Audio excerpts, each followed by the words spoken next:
복음은 이미 우리에게 이루어진 사실입니다. 더 이상의 복음은 없습니다. 예수님의 사역으로 우리의 구원을 위한 모든 일은 이미 완성이 되었습니다. 구원을 위해서 더 무엇인가를 바란다라는 것, 그것은 오히려 악한 일이 될 뿐입니다. 우리의 구원을 위해서 예수 그리스도의 십자가로 충분합니다. 우리가 가지고 있는 이 성경 말씀, 하나님의 말씀으로 완전히 충분하다는 사실을 거듭 말씀을 드립니다. 그래서 기록된 복음은 끝이 났다 해도 틀린 말이 아닙니다. 하나님께서 약속하신 그 모든 복음은 이미 다 성취되었습니다. 하지만 이 기록된 말씀을 듣고서 그 말씀이 과연 사실이며 진리입니다 라고 인정하는 일들은 아직 많은 사람들에게 이루어져야 할 사실이기도 합니다. 미래에 이루어져야 될 사실이라는 것이죠. 복음이 완성되었기 때문에 그래서 가만히 있어야만 할 것은 아닙니다. 이 완성된 복음을 사람들에게 전하면서 이것이 바로 하나님께서 우리에게 이루어 놓으신 구원의 선물이라는 사실을 거듭 강조하며 자랑하는 일들을 감당해야 할 것입니다. 이것이 오늘 우리가 살아가는 성도들의 역할이라고 하겠습니다. 이방인이자 의사였던 누가는 누가복음을 기록하였습니다. 그는 처음에 시작하면서 우리 중에 이루어진 사실에 대하여 기록한다는 점을 고백하고 있습니다. 예수님과 함께 살면서 경험하였던 사람들의 목격담을 조합하여 자신과 같은 이방인들에게 복음을 잘 깨닫게 하려는 목적으로 하나의 복음을 또 기록하고 있습니다. 사람을 구원하기 위하여 오신 예수 그리스도, 또한 잃은 자를 찾아 구원하시는 하나님의 아들의 그 사랑을 우리에게 가르쳐주고 있습니다. 섬기러 오신 그 예수님의 사랑과 헌신에 초점을 맞추고 있다는 말씀을 맞추고 있다고 해도 틀린 말이 아닙니다. 우리 중에 이루어진 사실이란 그저 객관적인 사실만이 아닙니다. 복음은 객관적으로 무미건조한 뉴스와 같은 사실이 아닙니다. 우리 가운데서 경험할 수 있는 사람들의 이야기입니다.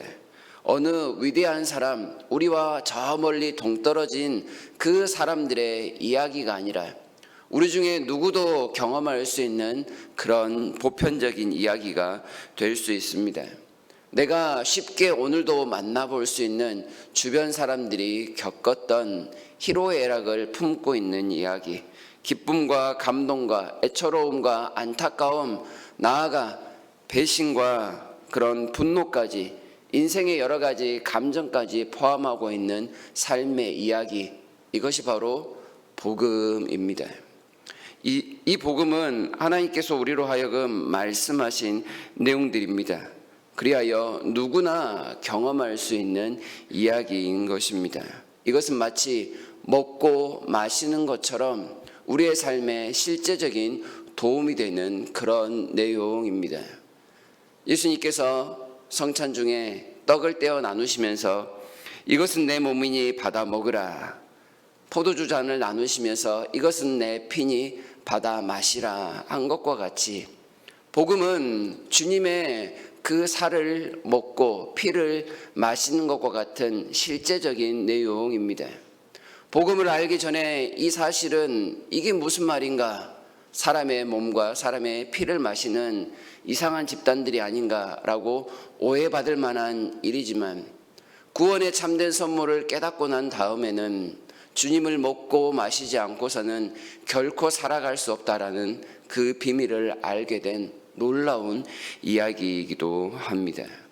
정말로 주님의 생명을 가지고 오늘을 살아가는 사람들이라면 더욱더 주님을 먹고 마시는 일에 열심을 낼 수밖에 없는, 더욱더 주님의 그 생명을 갈구할 수밖에 없는 그 간절함 속에 살아가는 것, 그것이 우리가 경험하게 되는 복음입니다. 사람들은 눈으로 보고도 믿지 못하며 귀로 들어도 알지 못하는 내용이지만 주님의 살을 먹고 마심을 통하여 하나님이 말씀하신 그 모든 비밀한 내용들이 다 사실이었음을, 더 나아가 우리를 위해 이루어 놓으신 분명한 사실이었음을 깨닫게 하시는 것, 그것이 복음을 우리에게 주신 선물, 그 목적이라고 할 수 있겠습니다. 부활하신 예수 그리스도께서 다시금 우리와 함께 오셔서 먹고 마심을 통하여 우리에게도 다시금 부활하여 영원한 생명으로 나아갈 수 있겠다는 확신을 주시는 그 일들, 복음이 우리에게 여전히 행하고 있는 일들입니다. 우리에게 이미 이루어진 사실들은 그렇지만 이 사실을 온전히 믿기까지는 그것이 사실이었다 받아들이기가 어려운 내용이기도 합니다. 사도 바울이 그랬던 것처럼 누군가 경험한 이야기, 누군가 현재를 살아가고 있는 이야기이지만 내가 직접 그 이루어진 사실이 사실입니다라고 깨닫기 전까지는 아무도 사실이라고 알지 못하는 그런 비밀함이 담겨 있는 것, 그것이 또한 복음이기도 합니다.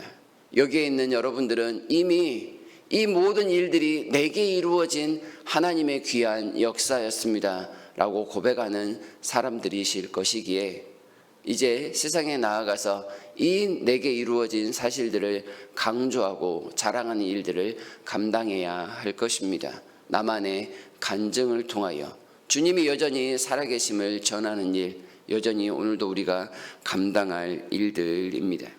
이렇게 이 이루어진 일들을 누가는 처음부터 목격자와 말씀에 일꾼된 자들이 전하여 준 내용이라고 2절에서 밝히고 있습니다. 처음부터라는 이 말은 태초에라는 말과 같은 말입니다. 물론 예수 그리스도의 생애와 그 복음의 공생의 사역부터 기록된 내용들, 목격된 내용들이라고도 표현할 수 있습니다마는 이 단어를 통하여 태초부터 우리를 향하신, 나를 향하신 복음의 내용들을 목격하고 기록한 내용들의 그 총합이 복음이다라고 해도 틀린 말이 아닐 것입니다. 곧 하나님께서 우리에게 이루어 놓으신 이 놀라운 사실들은 단지 예수께서 사람의 몸을 입고 오신 이 땅에 그 짧은 역사가 아니라 이 세상이 있을 때부터 있어 왔던 하나님의 놀라운 은혜와 사랑에 헌신된 걸작품이라고 말씀을 하는 것입니다. 이렇게 놀라운 복음을 깨닫고 난 뒤에 이방인이었던 누가는 이것을 데오빌로 각하에게 전할 그 마음을 가지고 이 글을 씁니다. 형식은 마치 편지처럼 데오빌로 각하에게 헌정하는 내용이라고 이렇게 표현하고 있습니다. 그렇게 쓰는 이유는 4절에서 나타내고 있는데요. 이것은 알고 있는 바를 더 확실하게 하려 함이라고 표현하고 있습니다. 복음을 다시금 말하고 읽는 이유가 바로 여기에 있을 것입니다. 우리가 알고 있는 바를 더욱더 확실하게 하기 위해서 복음을 가까이 할수록 계속해서 새롭게 하시는 하나님의 은혜를 깨닫게 함입니다.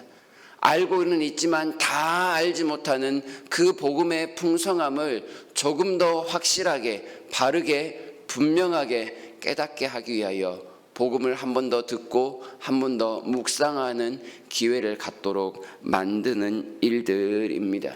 말씀을, 그 복음을 읽으면 읽을수록, 묵상하면 묵상할수록 더욱더 큰 은혜 가운데 빠져들게 하시는 하나님의 예비된 선물을 받아 누리라는 그런 내용일 것입니다. 데오빌로는 사람의 이름으로 나타나지만 이 데오빌로라는 이름은 하나님을 사랑하는 자 혹은 하나님의 친구라는 뜻을 간직하고 있습니다.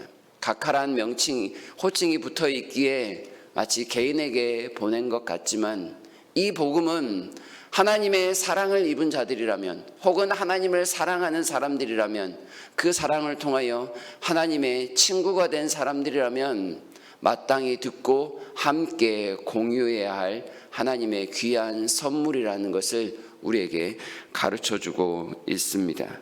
곧 데오빌로라는 한 사람에게만 보낸 편지의 글이 아니라 이렇게 하나님을 사랑하는 모든 교회의 공동체가 읽고 누려야 할 하나님의 값진 은혜의 능력인 것입니다.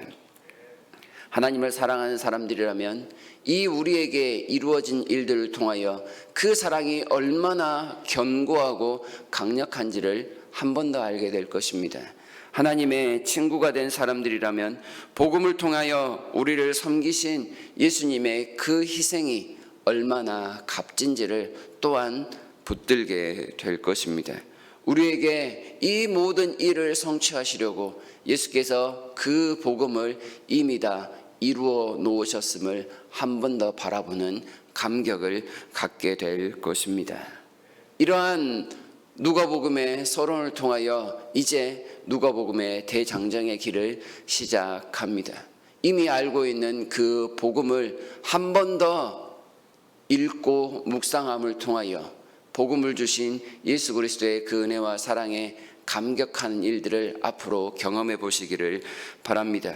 하나님께서 우리에게 주신 말씀을 통하여 하나님의 비전을 나의 비전으로 품고 기도하는 일들, 그리고 이 만끽하는 복음을 통하여 이 땅을 어떻게 살아가야 할지, 오늘 우리가 해야 될 일들이 무엇인지 복음 안에서 충만하게 깨닫는 그 은혜들이 이 누가복음을 묵상하면서 한 번 더 이루어지기를 진심으로 바랍니다.